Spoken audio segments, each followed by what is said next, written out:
ब्रह्मानन्दं परमसुखदं केवलं ज्ञानमूर्तिं द्वन्द्वातीतं गगनसदृशं तत्त्वमस्याधिलक्ष्यम् एकं नित्यं विमलमचलं सर्वहि साक्षिभूतं भावातीतं त्रिगुणरहितं सद्गुरुं तं नमामि। ॐ पाठाय प्रतिबोधितां भगवता नारायणेन स्वयं व्यासेन ग्रथितां पुराणमुनिना मध्ये महाभारतम् अद्वैतामृतवर्षिणीं भगवतीम् अष्टादशाध्यायिनीम् अम्ब त्वामनुसन्दधामि भगवद्गीते भवद्वेषिणीम्। यं ब्रह्मा वरुणेन्द्ररुद्रमरुतः स्तुवन्ति दिव्यैस्तवैः वेदैः साङ्गपदक्रमोपनिषदैः गायन्ति यं सामगाः ज्ञानावस्थिततद्गतेन मनसा पश्यन्ति यं योगिनः यस्यान्तं न विदुःसुरासुरगणा देवाय तस्मै नमः। यस्यान्तं न विदुःसुरासुरगणा देवाय तस्मै नमः।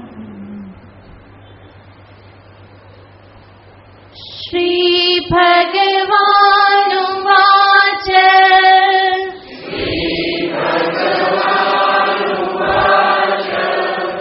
अमानित्वमदम्भित्वम् अहिंसा शान्तिरार्जवम् आचार्योपासनं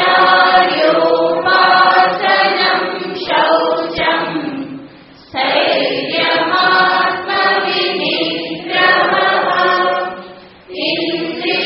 इन्द्रियार्थेषु वैराग्यम् अनहङ्कार एव च जन्म मृत्युजरा व्याधि दुःखदोषानुदर्शनम् असक्तिरनभिष्वङ्गः पुत्रदारगृहादिषु नित्यं च समचित्तत्वम् इष्टानिष्टोपपत्तिषु मयि चानन्ययोगेन भक्तिरव्यभिचारिणी विविक्तदेशसेवित्वम् अरतिर्जनसंसदि अध्यात्मज्ञाननित्यत्वम् तत्त्वज्ञानार्थदर्शनम् एतज्ज्ञानमिति प्रोक्तम् अज्ञानं यदतोऽन्यथा।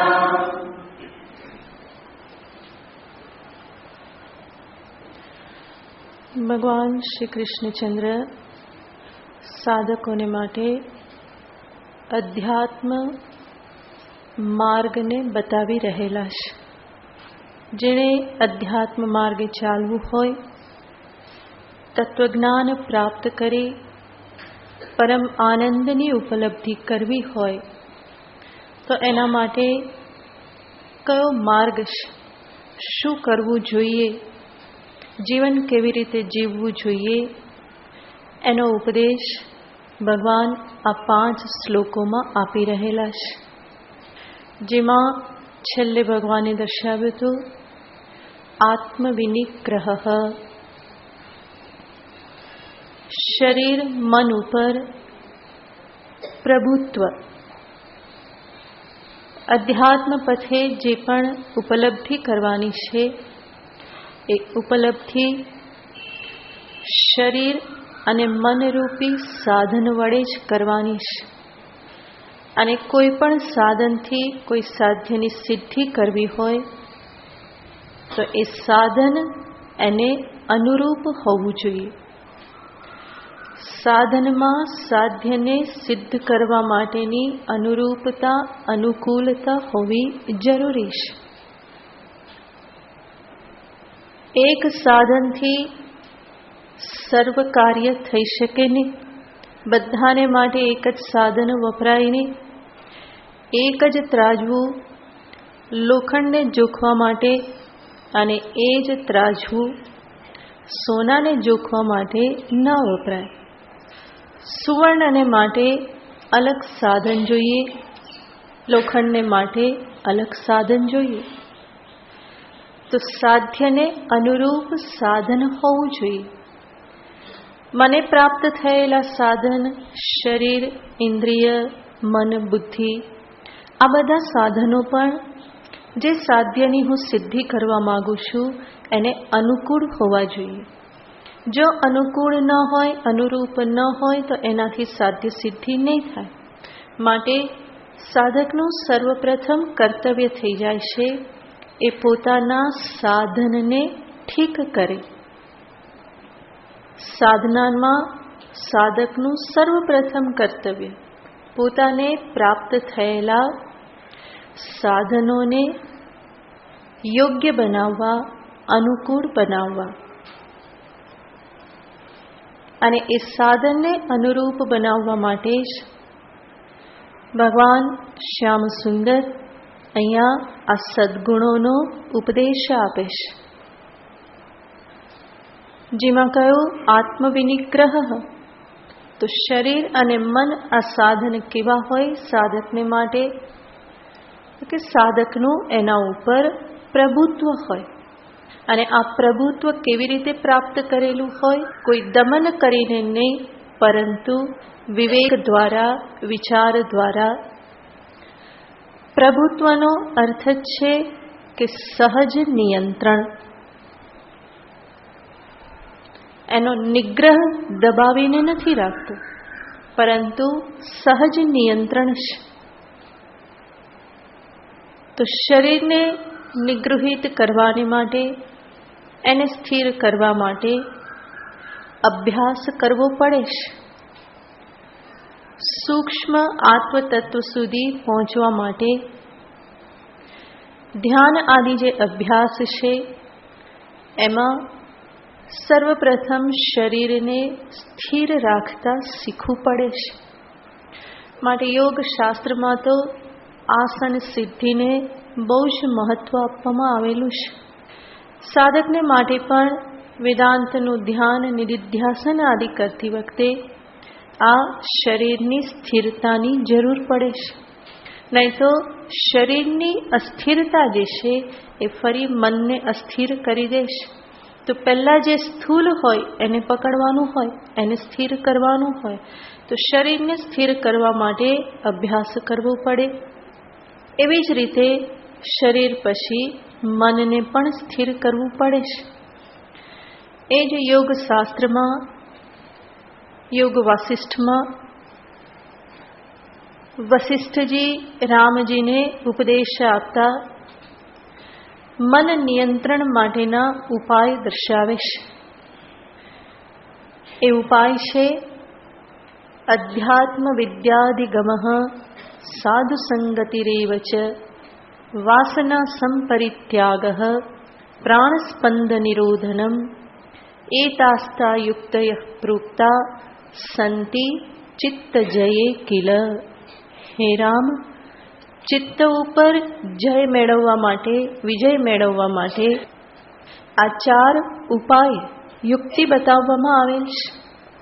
અને એ ઉપાય કયા છે? તો સર્વપ્રથમ કહેવામાં આવ્યું અધ્યાત્મ વિદ્યાધિગમ.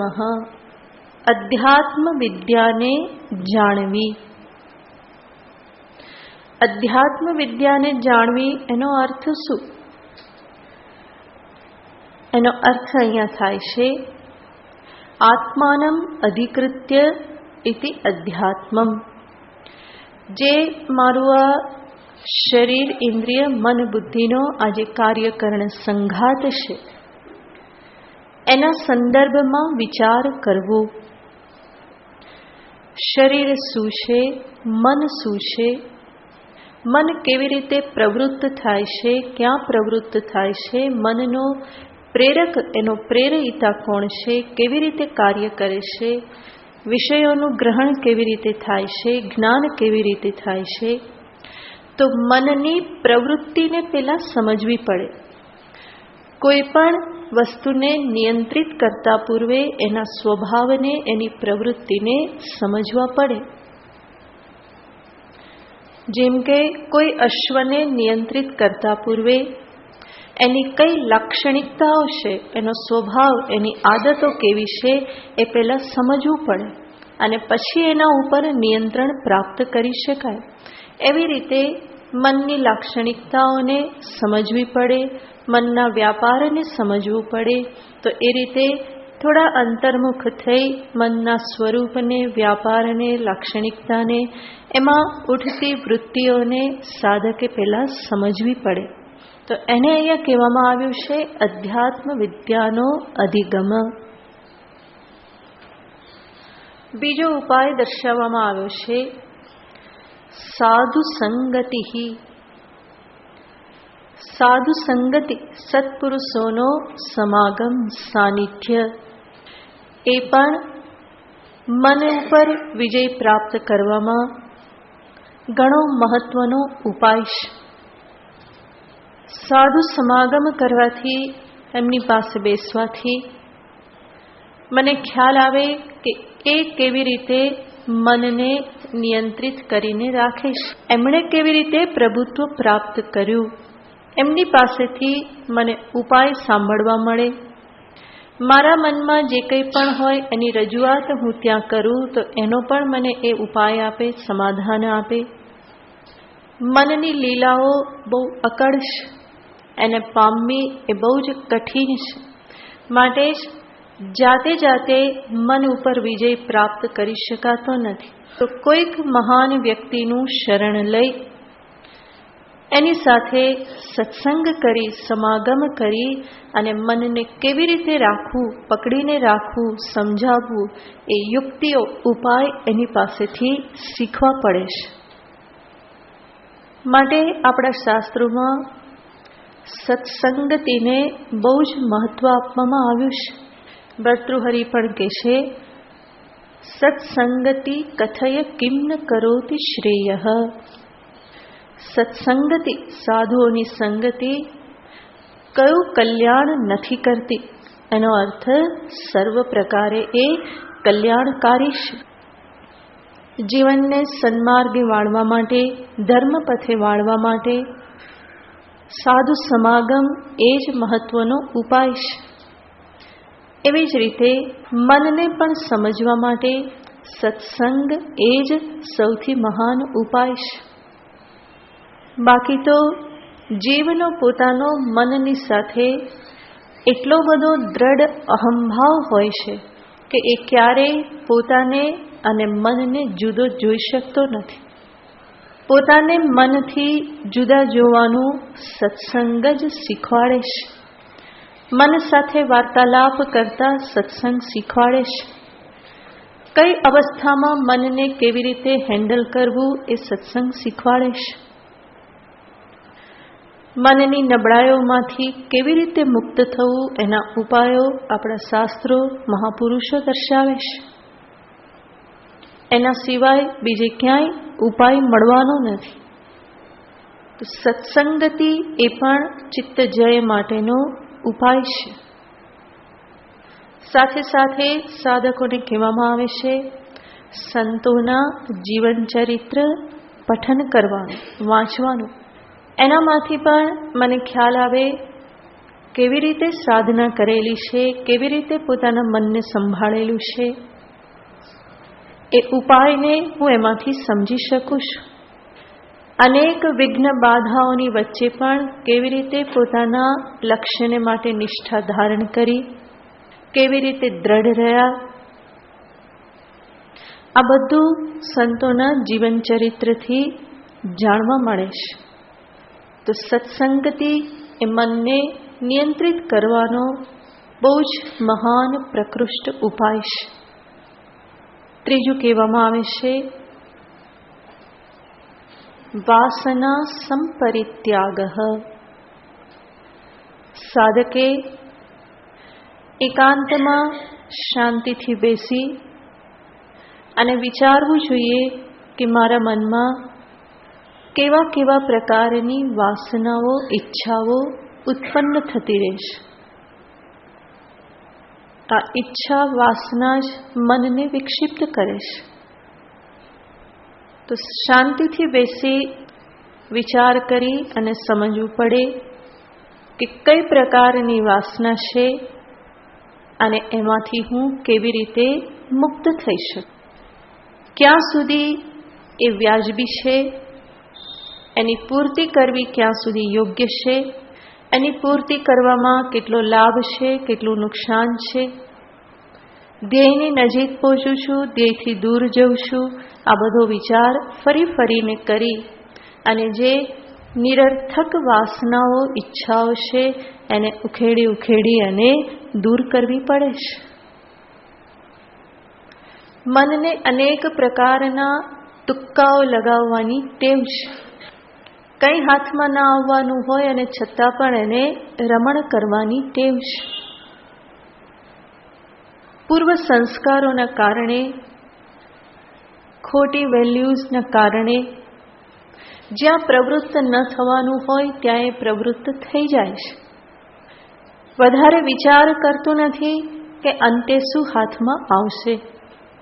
જો આવો વિચાર કરે તો જીવનમાં અનેક પ્રકારની વાસનાઓ, વ્યર્થ પ્રવૃત્તિઓ, આ બધું ઓછું થતું જાય.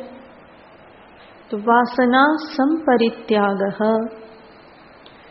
ચોથો ઉપાય કે છે પ્રાણસ્પંદ નિરોધનમ, જેને આપણે પ્રાણાયામ કહીએ છીએ. પ્રાણાયામ, પ્રાણવીક્ષણ આ પણ મનને નિયંત્રિત કરવાનો, જીતવાનો ઉપાય છે, પણ ટેમ્પરરી ઉપાય. એ પરમેનન્ટ ઉપાય નથી, કારણ કે હંમેશા નાક પકડીને બેસી ના શકાય. 24 કલાક પ્રાણાયામ થઈ ના શકે. એ જરૂર તાત્કાલિક ટેમ્પરરી ઉપાય છે. ફોર ટાઈમ બિંગ બહુ જ આમ તેમ થતું હોય તો પ્રાણાયામ કરવાથી મન ધીમે ધીમે શાંત થાય છે. કારણ કે રચના જ એવા પ્રકારની છે કે પ્રાણ અને મન બંને સંબંધિત છે. વાયુરોદનાત લીન માનસમ જાલ પક્ષીવત રોદ સાધનમ. રમણ મહર્ષિજી ઉપદેશ સારમાં કહે છે જાલ પક્ષીવત રોદ સાધનમ.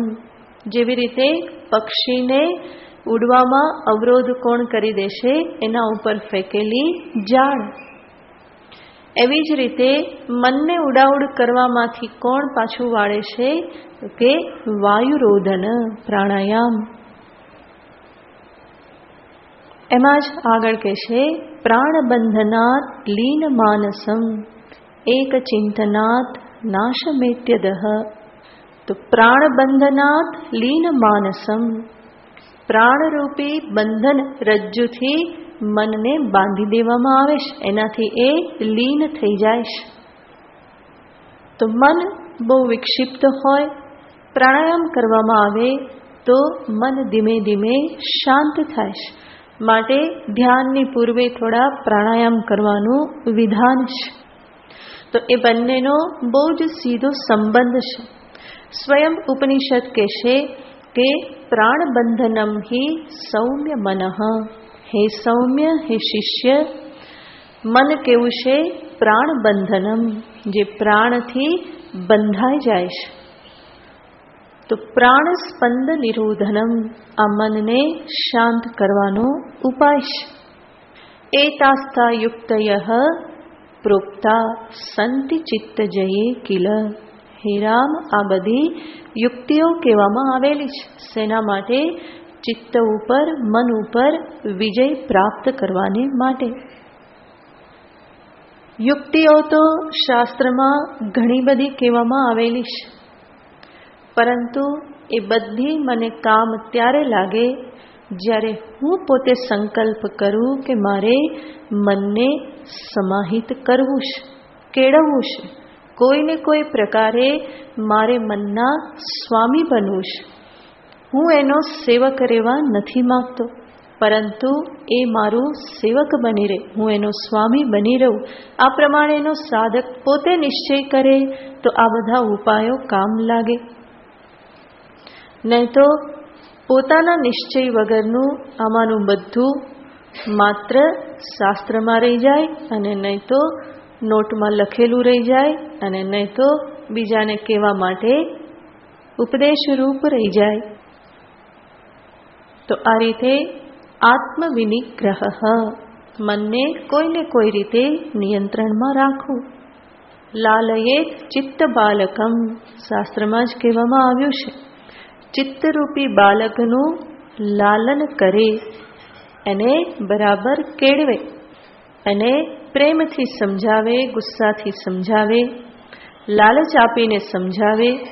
આ બધા ઉપાયો કોઈને કોઈ ઉપાય કરીને જેમ બાળકને નિયંત્રિત કરવામાં આવે એવી જ રીતે ચિત્તરૂપી બાલકનું પણ આ પ્રમાણે નિયમન કરો. આગળ ભગવાન કહેશે, ઇન્દ્રિયાર્થેષુ વૈરાગ્યમ.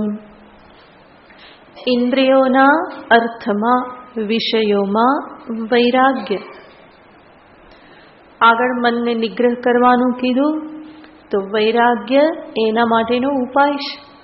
ભગવાને 6થા અધ્યાયમાં અર્જુનને કહ્યું હતું. અર્જુને કહ્યું કે ચંચલ મન કેવી રીતે નિયંત્રણમાં આવે. ભગવાને એનો ઉપાય કહેલો હતો, અભ્યાસેન તુ કૌંતેય વૈરાગ્યેન ચ ગૃહ્યતે. તો હવે ભગવાન વૈરાગ્યનું વિધાન કરે છે. ઇન્દ્રિયાર્થેષુ વૈરાગ્યમ. ઇન્દ્રિયોના અર્થ, વિષયો. એ વિષયો શબ્દ, સ્પર્શ, રૂપ, રસ, ગંધ, આ વિષયોમાં વૈરાગ્ય. વૈરાગ્ય એ વાસ્તવમાં એક પ્રકારની જગતના વિષયો, વ્યક્તિઓ, પરિસ્થિતિ માટેની યોગ્ય સમજદારી છે. વૈરાગ્ય એટલે કોઈ જગતથી ભાગવાનું નથી. એ વિષયો પ્રત્યે ઘૃણા, તિરસ્કાર નથી, અથવા તો કંઈક વિષય ગ્રહણ કર્યા પછીની ગ્લાનિ કે પશ્ચાતાપ પણ નથી. એ કોઈ જડતા નથી. વૈરાગ્ય એટલે જટા, ગુફા, ગંદકી આ પણ નથી. પહેરવેશ કે અમુક ચિહ્ન એ પણ માત્ર વૈરાગ્ય નથી. પરંતુ વૈરાગ્ય એક પ્રકારની સાચી સમજદારી છે. વેદાંતમાં બધું કામ સમજદારીથી જ થવાનું છે. કંઈ બીજું કરવાથી સિદ્ધ થવાનું નથી. પછી શરીર અને મનને સાધ્ય માટે તૈયાર કરવાના હોય, એના માટે પણ બધી સમજદારી જોઈએ, અને સાધ્યને સિદ્ધ કરવા માટે પણ સમજદારી જ જોઈએ. એટલા માટે જ અહીંયા વિચારનું પ્રાધાન્ય છે, વિચારનું મહત્વ છે. કોઈ ચમત્કારને, સિદ્ધિને કોઈ સ્થાન નથી. મનુષ્યને પ્રાપ્ત થયેલી બુદ્ધિનો પર્યાપ્ત માત્રામાં ઉપયોગ કરવાનો જે પથ છે એ જ અધ્યાત્મ પથ છે. તો વૈરાગ્ય પણ હકીકતમાં એક સમજદારી છે. વૈરાગ્યને સમજતા પહેલા વિચાર કરીને આપણે સમજવું પડે કે રાગ એટલે શું છે. રાગને સમજીએ તો પછી વૈરાગ્ય સમજાય. રાગનો અર્થ છે કોઈ વસ્તુ માટે તીવ્ર ઈચ્છા, ક્રેવિંગ ફોર સમથિંગ, એક પ્રકારની ગાંડપણ ભરેલી ઈચ્છા. અને ગાંડપણ ભરેલી ઈચ્છા એનો અર્થ શું? એની પાછળ કોઈ વિચાર છે નહીં. અને એના પરિણામે જેની ઈચ્છા છે, જે વિષય વ્યક્તિ પરિસ્થિતિની ઈચ્છા છે, એને મેળવવા માટે પ્રવૃત્તિ થયા કરે. તીવ્ર ઈચ્છાનું સહજ પરિણામ છે પ્રવૃત્તિ. એના માટે પ્રયત્ન, એ ઈચ્છાની પૂર્તિ અર્થે પ્રયત્ન. ઈચ્છા શા માટે થઈ? ઈચ્છા થઈ તે યોગ્ય છે કે નહીં? થઈ ગઈ તો હવે એને પૂરી કરવી એ આવશ્યક છે કે નહીં? પૂરી કરવામાં વધારે લાભ છે કે એને વિચારપૂર્વક છોડી દેવામાં લાભ છે? આવું કંઈ પણ વિચારવા માટે માણસ તૈયાર નથી હોતો. બસ ઈચ્છા છે, પૂરી કરવી છે. આવી ઈચ્છાને કહેવાય ગાંડપણ ભરેલી ઈચ્છા, કે જેની પાછળ વિચાર નથી અને કોઈ એને વિચાર કરવા માટે પ્રેરિત કરે તો પણ એ વિચાર કરવા તૈયાર નથી. તો એક પ્રકારની આંધળી દોટ છે. તો એવી જે મનોસ્થિતિ કે જ્યાં એ વિષય કે વ્યક્તિ પાછળ માણસ આંધળો થઈને દોડે છે, એના માટે એ વિચાર કરવા માટે કોઈ તૈયાર નથી. ઈચ્છાને છોડવા માટે એની જરા પણ તૈયારી નથી. તો એવા પ્રકારની જે મનોસ્થિતિ છે એને કહેવાય છે રાગી. એ રાગથી પરિપૂર્ણ છે. જીવનમાં વિકલ્પ હોય ત્યારે કંઈક પ્રેફરન્સ હોવો એમાં કંઈ ખોટું નથી. બેમાંથી આને હું પ્રિફર કરું છું, એ પ્રેફરન્સ હોવો ક્યાંક એમાં કંઈ ખોટું નથી. પરંતુ ક્રેવિંગ જે છે એ મનુષ્યને ક્યારેય પણ સુખથી બેસવા દેતું નથી. અને એવી સ્થિતિને જ એ રાગાત્મક વલણ જે છે એ જ વૈરાગ્યનું વિપરીત છે. અને આ પ્રકારની ઈચ્છાઓ, તીવ્ર ઈચ્છાઓ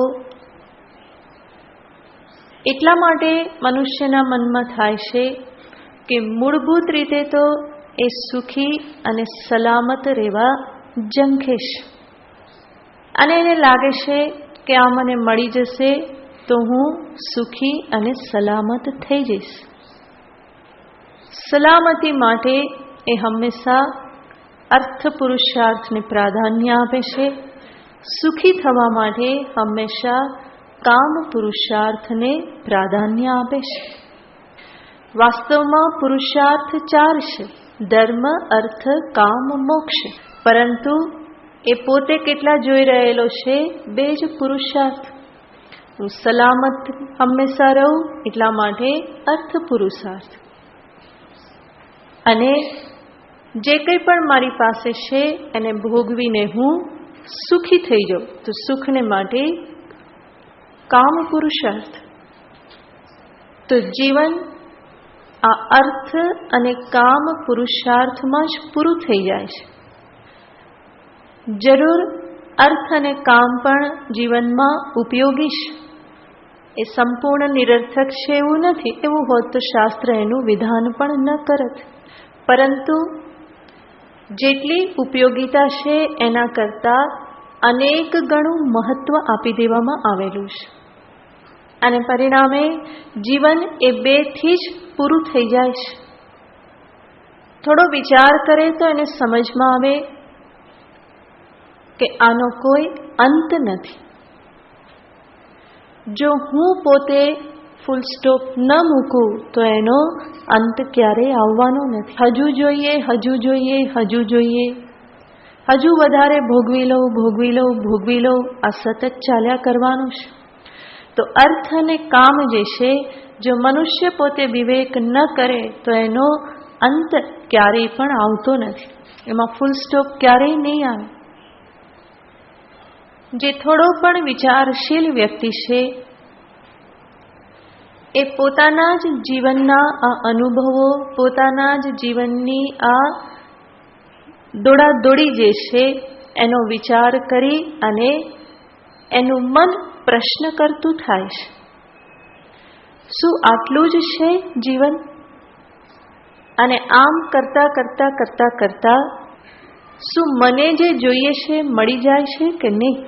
આવી જ રીતે જ્યારે મન પ્રશ્ન કરતું થાય, બુદ્ધિમાં આવા પ્રશ્ન ઉત્પન્ન થાય, તો ધીમે ધીમે પેલી બાજુની જે દોડ જે છે એ દોડ થોડી થંભે છે, થોડી ધીમી પડે છે.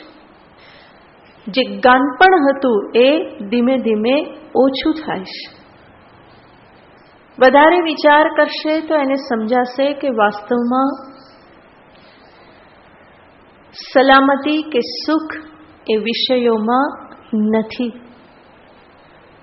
વિષય મને સુખ પ્રદાન કરે એના માટે બધો આધાર મારા મન ઉપર છે. બધી અનુકૂળતા હોય પણ મૂળ ના હોય તો વિષયમાંથી કોઈ સુખ આવતું નથી. તો આ બધી હકીકતને જ્યારે મનુષ્ય જોતો થાય, ધીમે ધીમે એ પોતાના જીવન, વ્યવહાર, પ્રવૃત્તિ આ બધા પ્રત્યે થોડો ગંભીર બને છે. જે અત્યાર સુધી વિચાર વગર જીવન જીવાતું હતું એની જગ્યાએ હવે એ ગંભીરતાપૂર્વક વિચાર કરે છે. ખરેખર શું હું જે કરી રહ્યો છું, જે બાજુ જઈ રહ્યો છું એ યોગ્ય છે? અને હકીકત છે કે એક વખત ડાઉટ થવા લાગે તો ગતિ કેવી થઈ જવાની? ધીમી થઈ જાય છે. આપણે જે માર્ગે જતા હોઈએ, ડાઉટ થયો કે આ રસ્તો બરાબર નથી, તો પછી એ સ્પીડે ગાડી ભાગે? નહીં ભાગે. તરત જ સ્પીડ ઓછી થઈ જાય છે. અને વધારે શંકા જવા લાગી તો પછી તો ઊભા રહી જવું પડે છે. ઊભા રહો, પેલા પાક્કું કરો, કોઈને પૂછો. તો જેવી રીતે વ્યવહારિક જીવનમાં, એવી જ રીતે આ અધ્યાત્મ પથમાં પણ થોડુંક પણ મનુષ્ય વિચાર કરતો થયો તો પછી જગત પ્રત્યેની દોડ એની ધીમી થઈ જાય છે.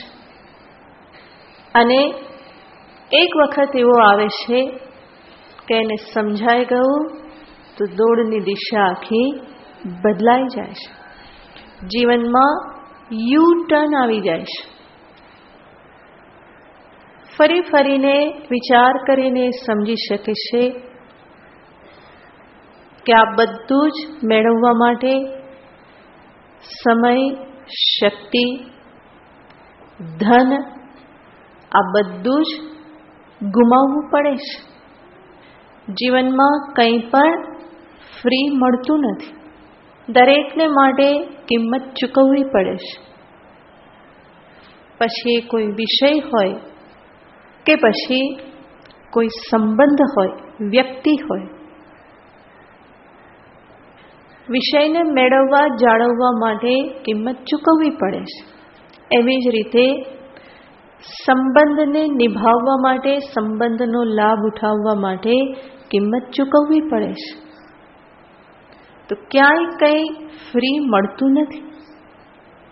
અને જે વિચારશીલ છે એ જરૂર વિચારે, જેટલી કિંમત ચૂકવું છું અને જે મેળવું છું એ બંને વચ્ચે કંઈ મેળ છે કે નહીં, કે દર વખતે છેતરાતો રહું છું.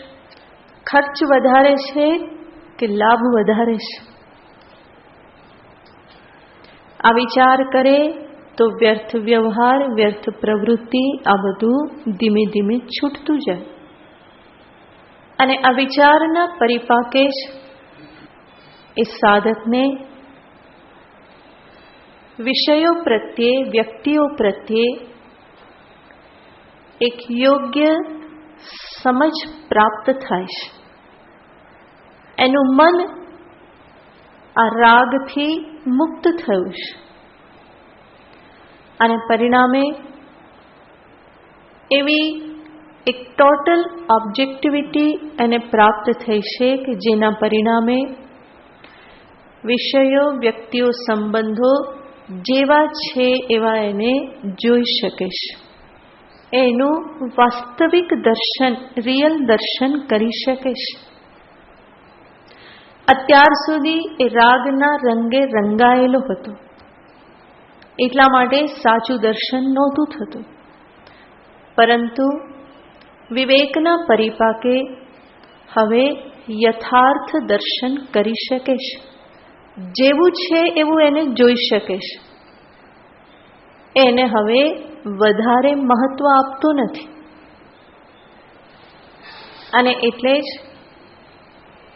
એની પાછળ હવે ગાંડા થઈને દોડવાનું પણ રહ્યું નથી.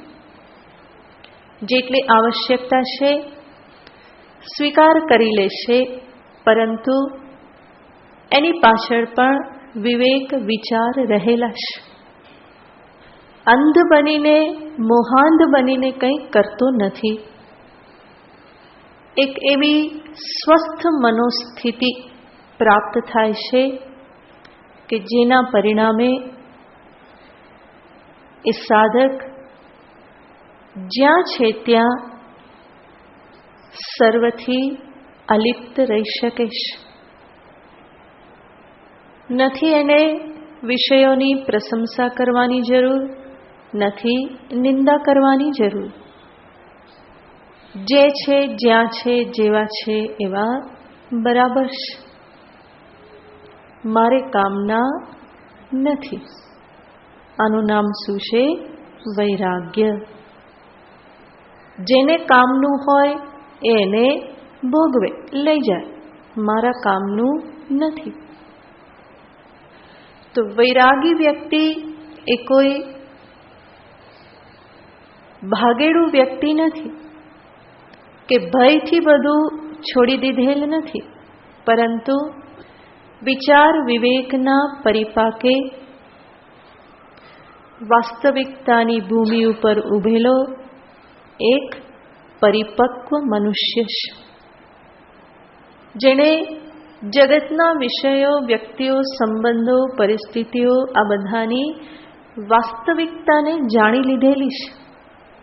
પોતાના તરફથી હવે કોઈ ખોટું આરોપણ એના ઉપર છે નહીં. આ મને સુખી કરી દેશે, આ મને સલામતી આપી દેશે, આના વગર તો મારાથી નહીં જીવાય, આવું કોઈ પણ આરોપણ એ હવે કરતો નથી. અને એટલા માટે જ વિષય ભોગમાં કોઈ પ્રાધાન્ય નથી રહ્યું. જીવન જીવવા માટે, આજીવિકા ચલાવવા માટે જેટલું આવશ્યક છે ગ્રહણ કરે છે, પરંતુ ક્રેવિંગ સાથે કે એક ભોગ બુદ્ધિ સાથે એ વિષયના સંપર્કમાં નથી આવતો. જેવા છે એવા વિષયોને જોઈ જેટલું જરૂર છે એટલું સ્વીકાર કરી લેશ. તો આને કહેવાય છે વૈરાગ્ય. ઇન્દ્રિયાર્થેષુ વૈરાગ્યમ. જેમાં મુખ્ય રૂપે સાધકે વિષયોની, સંબંધોની મર્યાદાને જોવી એ જ એનો ઉપાય છે.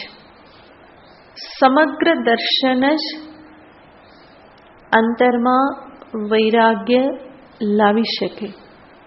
એક બાજુનું દર્શન અધૂરું દર્શન, એક એંગલથી દર્શન નહીં, પરંતુ સમગ્ર દર્શન. જેવું છે એવું દર્શન, બધી બાજુનું દર્શન. અને તો એ વિષયો, સંબંધોની જેટલી ઉપયોગિતા છે એને જોઈ શકશે, અને એની જેટલી મર્યાદા છે એને પણ જોઈ શકશે. અને આ વાસ્તવિક દર્શન કર્યા પછી એની સાથે જેવો સંપર્ક કરવો જોઈએ એટલો સંપર્ક એ કરશે, આ બાકીના સંપર્કને એ ટાળશે. તો ફરીને આ મર્યાદાનું દર્શન કરવું પડે છે. માટે શાસ્ત્રમાં કહેશે વિષય દોષ દર્શનમ. વિષયોમાં દોષનું દર્શન કરવું. કેવી રીતે એ સમય શક્તિને બરબાદ કરે છે, કેવી રીતે મારા મનમાં વિપરીત સંસ્કારોને નાખી મને ધ્યેયથી દૂર લઈ જાય છે, કેવી રીતે પરાધીન બનાવી દેશે, આ બધાનો ફરી ફરીને વિચાર કરવો પડે. ભગવાન શ્રી કૃષ્ણ જ સ્વમુખ્યા કહી રહેલા છે અને એમના જીવનમાં આ અલિપ્તતા આપણે હંમેશા જોયેલી છે. બધું કર્યું અને ક્યાંય વળગેલા નથી. જ્યાં છોડવાનું આવ્યું એવી રીતે છોડ્યું કે પાછું વળીને ક્યારેય જોયું નથી. તો કેટલી બધી તટસ્થતા છે, કેટલી બધી ઓબ્જેક્ટિવિટી છે. અને આવી દ્રષ્ટિ જેણે પ્રાપ્ત કરી, આવું મન, ઓબ્જેક્ટિવ મન જેણે પ્રાપ્ત કર્યું, એ જ વ્યક્તિ વેદાંત વિચાર કરવાનો અધિકારી બને છે. યોગ દર્શનમાં પણ કહેવામાં આવ્યું છે, પ્રસંખ્યાન જન્યા હેયોપાદેય શૂન્યા પ્રજ્ઞા. પ્રજ્ઞાનો અર્થ થાય સમજદારી, જ્ઞાન. કેવી પ્રજ્ઞા? હેયોપાદેય શૂન્યા, જેને પ્રાપ્ત કર્યા પછી નથી કંઈ હેય લાગતું, નથી કંઈ ઉપાદેય લાગતું, નથી કંઈ છોડીને ક્યાંક ભાગવા જેવું લાગતું અને નથી કંઈ ગ્રહણ કરવા જેવું લાગતું. હેય ઉપાદેય શૂન્ય. અને આવી પ્રજ્ઞા, આ સમજદારી કેવી રીતે પ્રાપ્ત થાય છે? પ્રસંખ્યાન જન્યા, ફરી ફરીના વિચારથી, અભ્યાસથી. તો વૈરાગ્ય એક એવી વસ્તુ છે જેના વિશે વાત કરવી બહુ સરળ છે. એટલું જ નહીં, જેને સાંભળવું પણ બહુ સારું લાગે અમુક હદ સુધી, તો બરાબર, એને સાંભળવું પણ બહુ સારું લાગે. પરંતુ સૌથી કઠિન શું લાગે? જીવનમાં ઉતારવું. જ્યારે સામે આવે, બધી સંભાવના છે વિષયો પ્રાપ્ત કરવાની, વિષયને ભોગવવાની, બધી જ સંભાવના છે, ત્યારે પણ મન જો ઉદાસીન રહે તો એ સાચો વૈરાગ્ય કહેવાય. વિકાર હેતૌ સતી ન વિક્રિયન્તે યેષામ ચેતાંસી તે એવ ધીરાહ. ધીર પુરુષ, સાચો વૈરાગી પુરુષ કોણ કહેવાય? વિકાર હેતૌ સતી, અંતરમાં વિકાર, રાગ ઉત્પન્ન થવા માટે બધા જ પ્રકારની અનુકૂળતા હોય, કારણો હોય, અને છતાં પણ ન વિક્રિયન્તે યેષામ ચેતાંસી, જેઓના ચિત્તમાં લેશ માત્ર પણ વિકાર, રાગ, એ લોભ ઉત્પન્ન નથી થતો, વિષયને ભોગવવા માટે પ્રવૃત્તિ નથી થતી, તો એવી વ્યક્તિને ધીર પુરુષ કહેવાય છે, વૈરાગ્યવાન કહેવાય છે. તો વૈરાગ્યની પરિપક્વતા એ જ છે કે પછી એને આંખો બંધ કરવી પડતી નથી, કાનમાં પૂંબડા નાખવા પડતા નથી, કે ખાવાનું જોઈને હોઠ દબાવવા પડતા નથી, કે દૂર ભાગી જવું પડતું નથી, પરંતુ સહજ નિયંત્રણની સ્થિતિ છે. ઇન્દ્રિયો ઉપર બહુ સહજ નિયંત્રણ, પ્રભુત્વ, એ વૈરાગ્યની અભિવ્યક્તિ છે. તો મન જ્યારે યોગ્ય સમજદારીથી યુક્ત છે, સમજનો દીપક જ્યાં હંમેશા જલતો રહેતો હોય, ત્યાં આ કોઈ વિષય, વ્યક્તિ આદિનો અંધકાર, એના પ્રત્યેના રાગરૂપી અંધકાર ક્યારેય પણ ત્યાં હોઈ શકે નહીં. અને ફરી ફરીને આપણે જોઈએ છીએ કે આ સર્વ મૂલ્યોને જીવનમાં લાવવા માટે આંતરનિરીક્ષણ એ જ એક મહાન ઉપાય છે. જે કંઈ પણ અહીંયા સાંભળો છો, એ સાંભળેલા ઉપર ફરી ફરીને વિચાર થાય. હજુ ઘણું દૂર જવાનું છે, જ્યાં છીએ ત્યાંથી ઘણું આગળ પહોંચવાનું છે. અને જીવનમાં કરવાનું હોય, સાધનામાં જો કંઈ મુખ્ય વસ્તુ હોય તો એ આ જ છે. આ સદ્ગુણ સંપત્તિને, આ દૈવી સંપત્તિને, આ અધિકારીત્વને પ્રાપ્ત કરવું. સાધનાનો મોટો ભાગ તો આમાં જ સમાયેલો છે. અને આ પ્રાપ્ત થયું તો આત્મતત્વ તો નિત્ય સિદ્ધ છે. હું પોતે છું એને સમજવામાં, આત્મસાત કરવામાં બહુ વાર લાગતી નથી. તો જે કંઈ પણ સાંભળો છો એના ઉપર ફરી ફરીને વિચાર થવો જોઈએ. અને વિચાર એટલે નહીં કે ફરી નોટ કાઢીને વાંચી લીધી કે ફરી થોડું લખી નાખ્યું, પરંતુ એના એક એક વાક્યને પોતાના જીવનની સાથે જોડતા જાઓ. જેવી રીતે એક એક મણકાને, પુષ્પને દોરામાં પરોવતા જઈએ, એવી રીતે જે વાક્ય તમે લખો છો, સાંભળો છો, તમને સ્મરણમાં આવે છે, એ એક એક વાક્યને જીવનની સાથે વણતા જાઓ. તાણાવાણા એના ગૂંથાતા જવા જોઈએ. કારણ કે આ જ મુખ્ય વસ્તુ છે. અને મેં કહ્યું એમ હજુ ઘણો લાંબો માર્ગ છે, પહોંચવાનું છે, ઘણું દૂર છે. ગુરુમાં ઘણીવાર તમને કહેતા હોય તમે બધા બહુ વાલા છો અને બહુ સરસ આગળ વધી રહ્યા છો, એ તો છે જ, પણ એનો અર્થ એ નહીં કે બધું પૂરું થઈ ગયું. બરાબર? એનો અર્થ છે કે હજુ આગળ તમે જઈ શકો છો, પ્રયત્ન કરી રહ્યા છો, એને આગળ ધપાવો. Long way to go. હજુ ઘણું બધું આગળ પહોંચવાનું છે. ચલના હે દૂર મુસાફિર કાહે સોવે રે. ઘણું દૂર પહોંચવાનું છે. વચ્ચે સૂઈ જાય, વચ્ચે અટકી જાય તો નહીં ચાલે. તો આ સદ્ગુણ સંપત્તિ જીવનમાં લાવવી, જીવનમાં આમૂલાગ્ર પરિવર્તન લાવવું એ અધ્યાત્મ પથની પ્રથમ શરત છે. હું અધ્યાત્મ પથે આગળ વધી જાઉં અને જેવો છું એવો ને એવો રહું, એ બંને ક્યારેય સંભવ બને નહીં. તો આમૂલાગ્ર જડમૂળથી પરિવર્તન લાવવા માટે જે તૈયાર હોય એ જ અધ્યાત્મ પથે આગળ વધી શકે છે.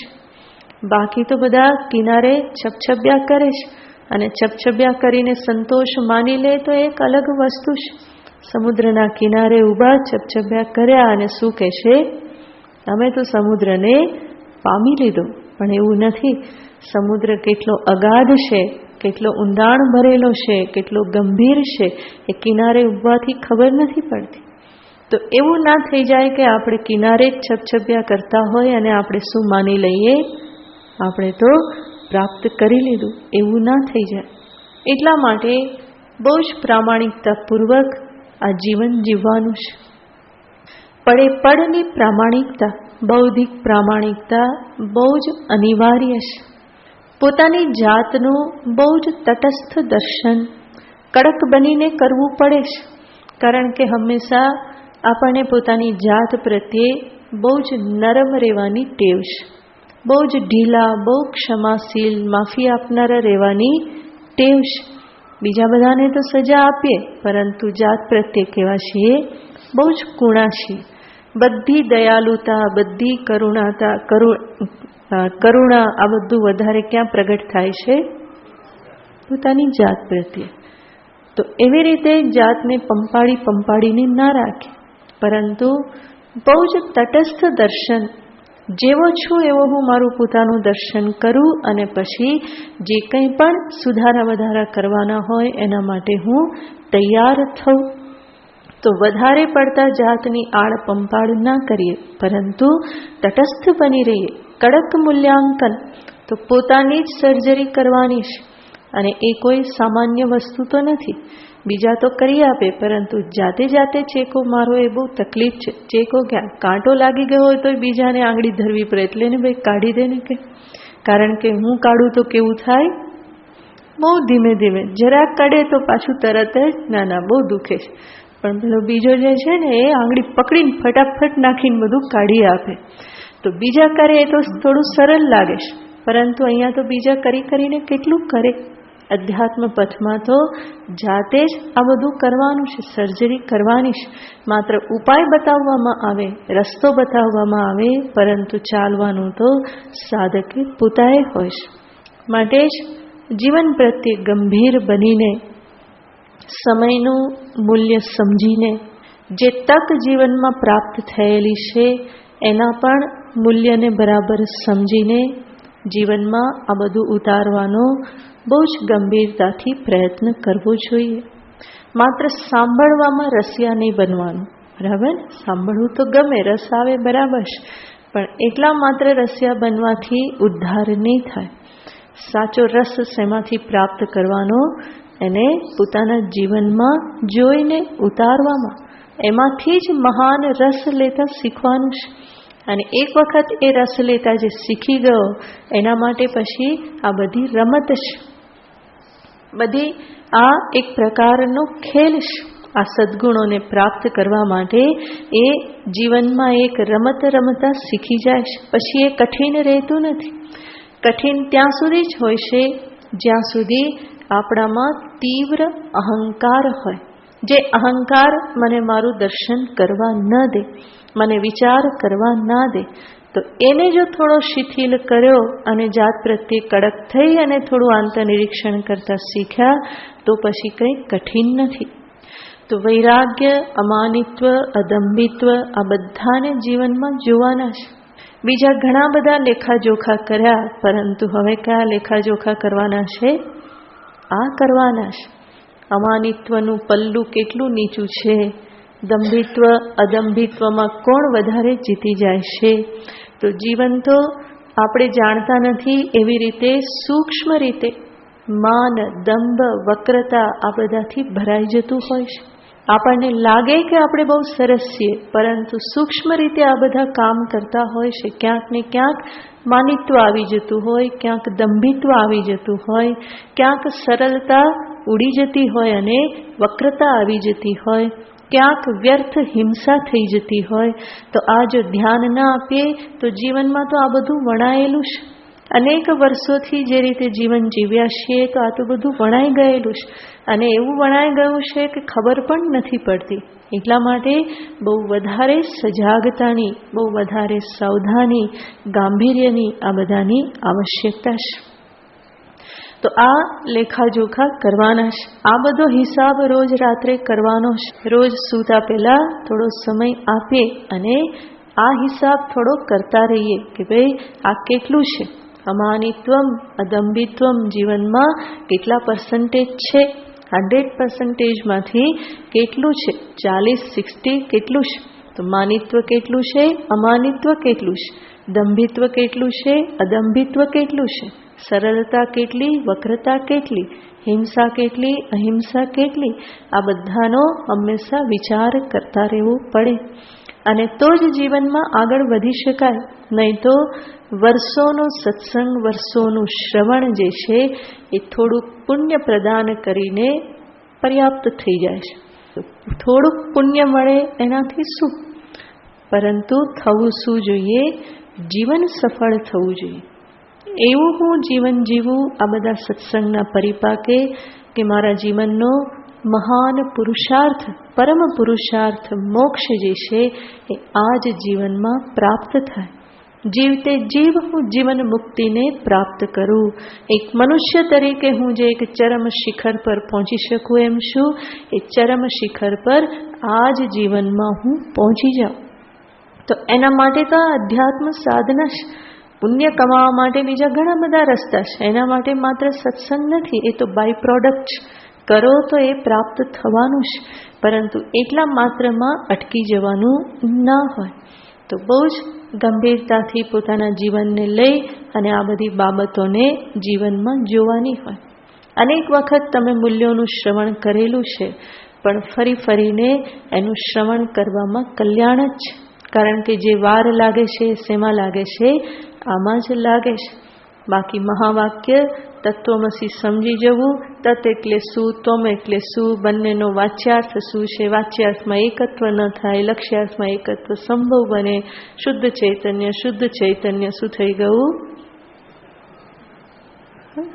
આ મહાવાક્યનો ઉપદેશ પૂરો થઈ ગયો. મહાવાક્ય કામ કરશે તો એને સમજવું એટલું કઠિન નથી, પરંતુ અધિકારીત્વ વગરની સમજ જે છે એ માત્ર બુદ્ધિમાં એક માહિતી બનીને બેસી જાય છે. અને એ માહિતી મને મારા જીવનમાં કામ લાગતી નથી. જ્ઞાન જો એક માહિતી રૂપે રહેલું હોય તો એનું કોઈ વિશેષ ફળ નથી, પરંતુ જ્ઞાન જે છે એ મારું જીવન બની જાય અને તો જ એ જ્ઞાન અજ્ઞાન નિવૃત્તિપૂર્વક મારા જીવનને સફળ કરનારું, મને જીવન મુક્તિ પ્રદાન કરનારું, સંસાર સાગરથી પાર કરનારું બની રહેશે. તો આના માટે સાધકે બહુ જ સજાગ રહેવું પડે છે કે હું જે પણ જ્ઞાન પ્રાપ્ત કરું છું એ માત્ર માહિતી રૂપ તો નથી બની રહેતું ને, એ મારા જીવનમાં વણાય છે કે નહીં. મહાવાક્યનો ઉપદેશ પણ માહિતી બની રહે, અમાનિત્વ મદંબિત્વ અહિંસા બધું પણ શું બની રહે, એ જો માહિતી માત્ર બની રહે કે ભાઈ કેવી રીતે મનને જીતવું, તો કહી દેવામાં આવે તરત જ બુદ્ધિ શું કહેશે, અધ્યાત્મ વિદ્યાધિગમ પ્રાણસ્પંદ નિરોધનમ વાસના સંપરિત્યાગ સાધુ સંગતિ રેવ છે. બોલી નાખ્યું. આ શું થયું? માહિતી થઈ ગઈ. પરંતુ એટલાથી નહીં, મારે તો એક એક શબ્દને મારા જીવનમાં જાગતો કરવો છે. હું જે બોલું એ મારું બોલવું અને મારું આચરણ, મારું વિચાર અને મારા આચરણ જે છે એ એકમેકમાં પરોવાઈને રહે. બંનેની દિશા જુદી ના હોય, બંને વચ્ચે કોઈ ગેપ ના હોય. અને એનું નામ જ તો સાધુતા છે, એનું નામ જ સાચું સાધકત્વ છે. જેટલું સમજું એટલું હું આચરણમાં મૂકતો જાઉં, એના માટે હું પ્રયત્ન કરતો જાઉં. તો આચાર વિચારનું એકત્વ એ સાધકને માટે બહુ જ મહત્વનું છે. સંભવ છે કે જેટલું હું જાણું, જેટલું હું સમજું, બધાને હું એક સાથે કદાચ જીવી ના શકું, પરંતુ મારી એવી નિષ્ઠા, પ્રામાણિકતા તો હોય કે હું ધીમે ધીમે એને મારા આચરણમાં લાવી રહ્યો છું. જરૂરી નથી કે આજે વૈરાગ્ય વિશે સાંભળ્યું તો કાલે જ દ્રષ્ટિ તટસ્થ થઈ જાય, એકદમ જ બધા અભિગમ બદલાઈ જાય, જરૂરી નથી. પરંતુ છતાં પણ જે સાંભળ્યું છે એને જીવવા માટે, એને અનુરૂપ મારી દ્રષ્ટિ બનાવવા માટે મારો એક પ્રામાણિક નિષ્ઠાપૂર્વકનો પ્રયત્ન નિરંતર ચાલુ રહે. એ બાબતમાં હું ક્યારેય પણ મારી જાતને છેતરું નહીં અને બીજાને પણ છેતરવાનો પ્રયત્ન ના કરું. નહીં તો એ જ વસ્તુ ફરી પાછી દંભ બની જાય છે, અને દંભથી તો છૂટવાનું છે. તો આ બધી બાબતોના કારણે અધ્યાત્મ પથ થોડો કઠિન લાગે છે, કારણ કે આના વગર ઉદ્ધાર નથી. આ અધિકારીત્વ પ્રાપ્ત કરવું એ જ કઠિન બની રહેશે.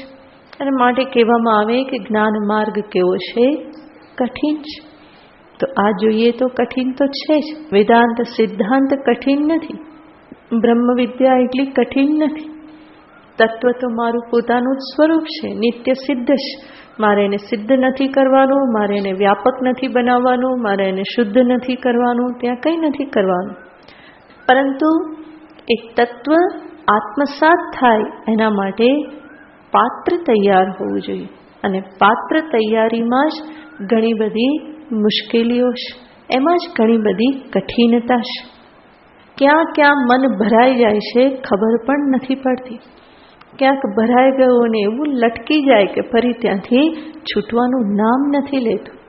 અને ખોટી ખોટી ભ્રમણાઓ, ખોટી ખોટી વેલ્યુના કારણે એ એમાં સમય પસાર કરી દેતું હોય છે. તો સાધકે બહુ જ સાવધાનીપૂર્વક, ગાંભીર્ય સાથે જીવનને જીવવાનું હોય. છીછરા બનીને જીવન જીવવાથી કામ નહીં ચાલે. સાધકની હંમેશા પોતાના જીવન પ્રત્યે એક ગંભીરતા હોય. ચાલે છે ને કરીએ છીએ એવા પ્રકારે કામ નહીં ચાલે. દ્રઢ નિશ્ચયપૂર્વક કષ્ટ સહન કરીને પણ આ બધું જીવનમાં ઉતારવા માટેની તૈયારી હોવી જોઈએ.